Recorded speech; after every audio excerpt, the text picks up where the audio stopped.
What's up, SMT faithful? Coming from you live from SMT headquarters in Glendale, Arizona.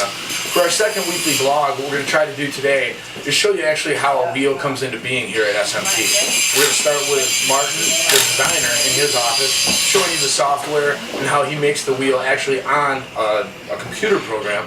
And then from there, we're going to go down to Building B, which is our manufacturing building, and we'll show you how Sebastian then enters that into the computer system, and it kind of puts it into computer speak so the machines can understand the design that Martin has made.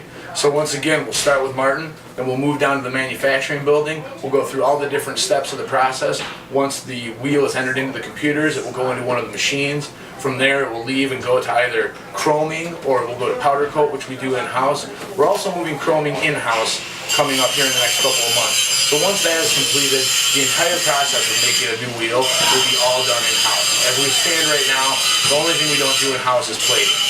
But sit back and check this out. It's a really cool process how a wheel actually comes into being. And this actually works with all of our parts. This is how all of our parts eventually start. Is they start at Martin's desk on his computer, and then they go from there. So sit back, check it out. Here we go.